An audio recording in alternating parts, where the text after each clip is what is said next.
Today we do chapter 45. Chapter 45 in one word is harachamim, compassion.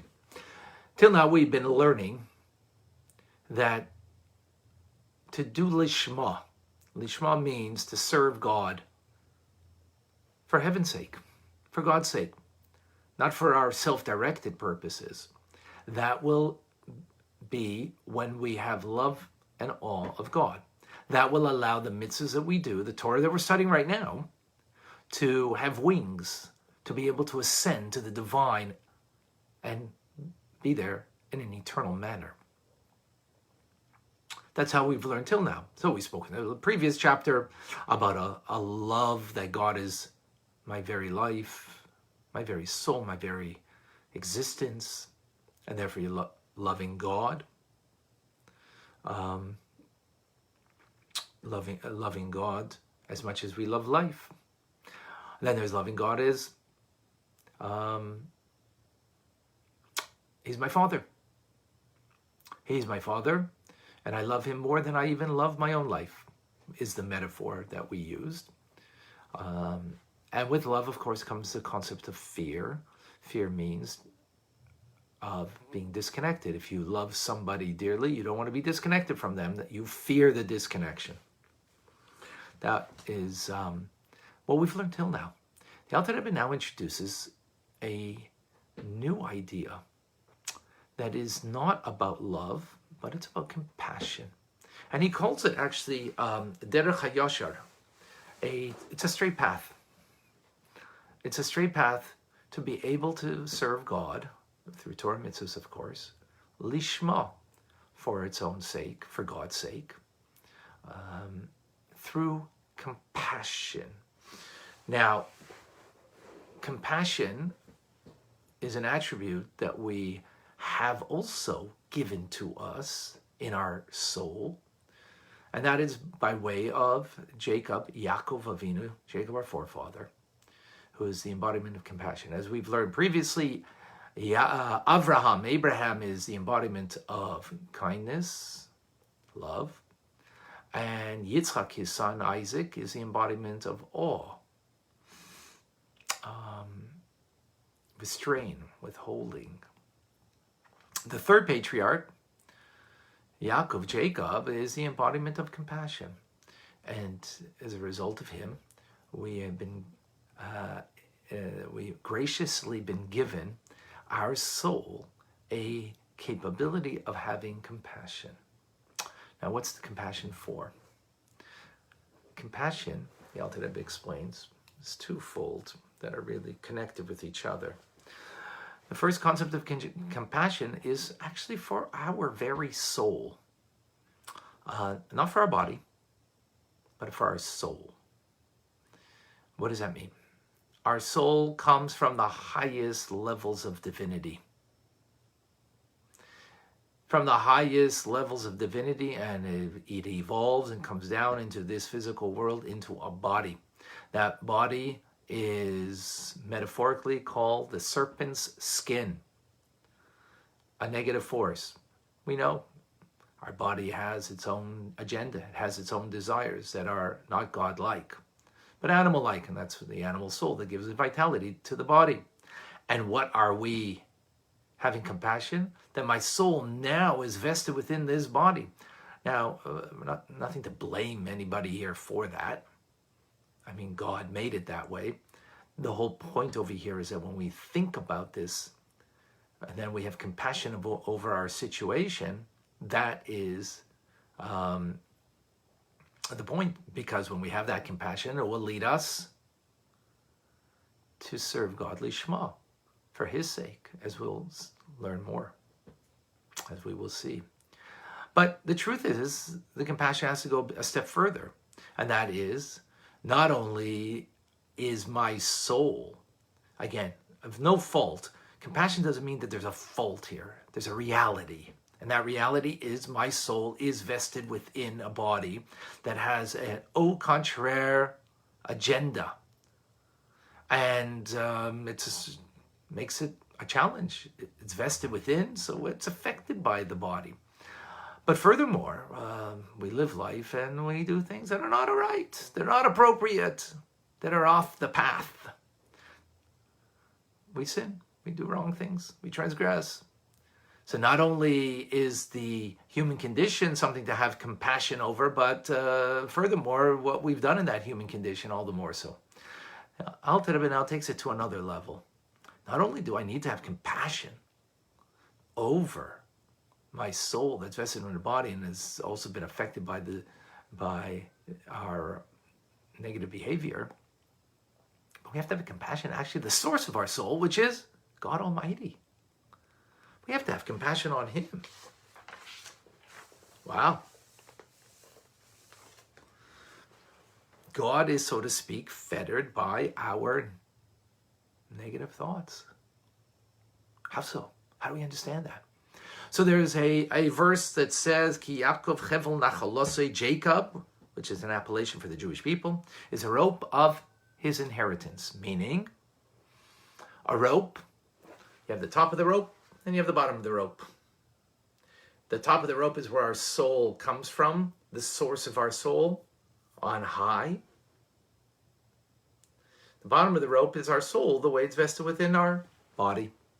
They're connected, of course. Obviously, the soul, the way it is within me, is connected to its root source, the way it is in the divine order of things. And therefore, when you pull on the bottom of that rope and you bring it down, are you bringing down only the bottom of the rope? Obviously not. You're bringing also the top of the rope. This is the esoteric doctrine of the Golus HaShechina, Soid Golus HaShechina, the mystery of the exile of the Shechina, of the divine presence of God.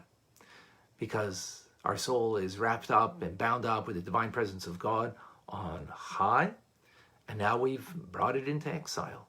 How could that be? How could God go into exile? The divine presence of God going into exile? That's a great mystery, a great question, which we're not going to answer right now, because the Alter Rebbe just says that that's, the fact. And therefore we have to have compassion. We have to have compassion on that part of our soul that is bound up with God, that is affected on high. And therefore, to do tshuva, to come closer to God, return to God, as a result, arousing that compassion. That's today's class, but tomorrow's Shabbos, so we'll just finishes the chapter. The Alter Rebbe says, with this we can understand the teachings and amazing teachings about Yaakov Avinu, Jacob, our forefather. When he met Rachel for the first time, she was herding the flock of sheep, and a big boulder that blocked the well. He moved it aside. He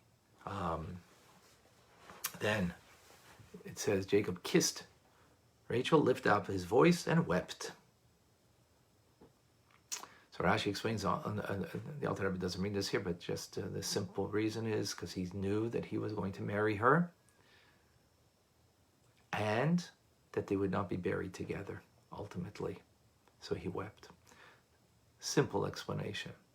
Deeper explanation, of course, Torah has got a multi-layered understanding. It's God's wisdom. It's got many layers.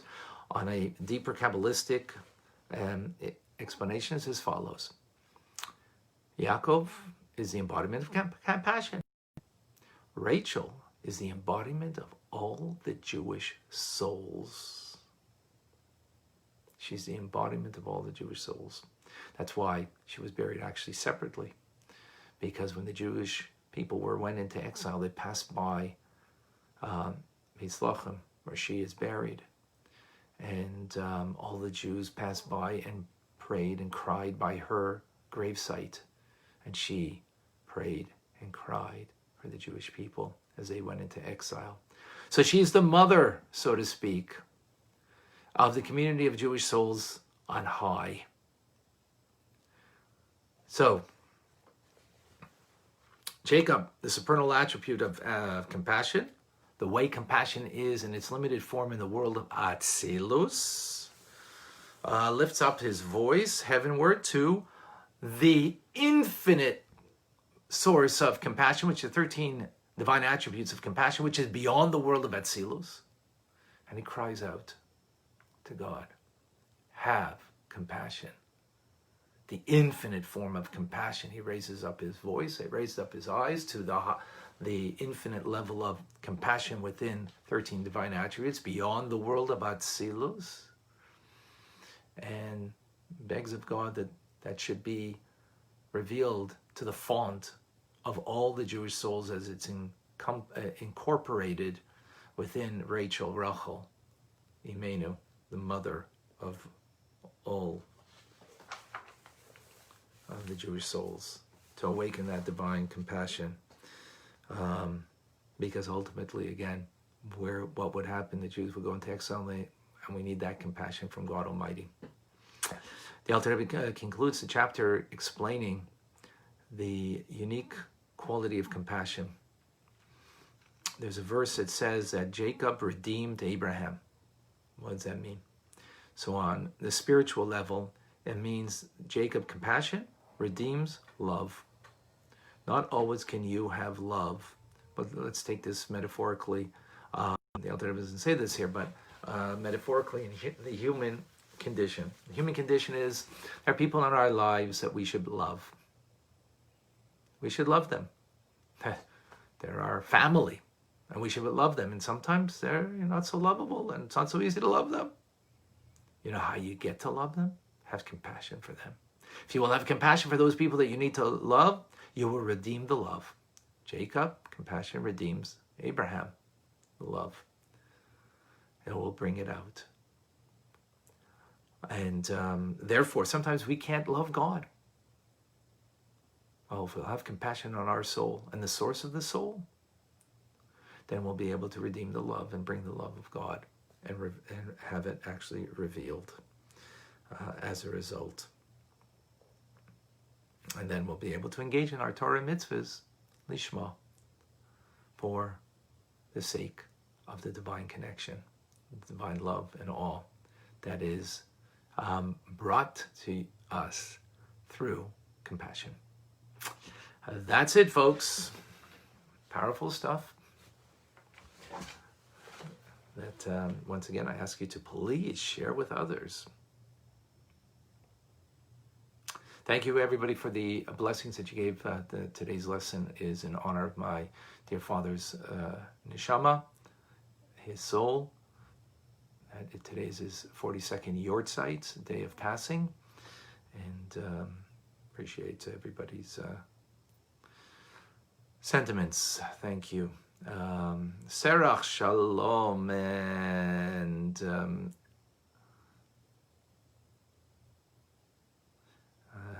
okay, thank you. Robert from Boston, Jeanette from California, hello.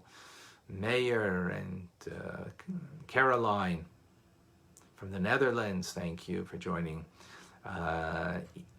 Ita and Patrick from France, thank you for joining. Alona, thank you for joining. Lioness, Lay from New York City, and Amazaki from Brazil. I hope I got that right. And who else we had? When we sin and break the strand of the rope, we should do tshuva, and then the strands will tie back. Then yes, we're going to be learning about that more in the third part of Tanya. Thank you, Denise. Heather from Connecticut, thank you.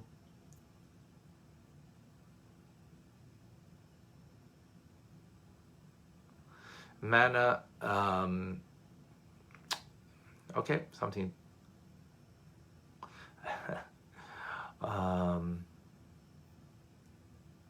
Good point for another time. Thank you. Who else do we have here? Ed from Winston-Salem, North Carolina, via Philly, via Washington, D.C. All right. And Mark from Santa Rosa, good morning. And thank you, everybody, for the thanks. Heart goes out to from Poland. Thank you for joining. And I think the Yoel from Philadelphia. And Holly from San Diego. All right, folks, sharing is caring. Please share the Alter Rebbe's teachings with others. Wishing you a wonderful day, a good Erev Shabbos, and a wonderful, good Shabbos. Shabbat Shalom.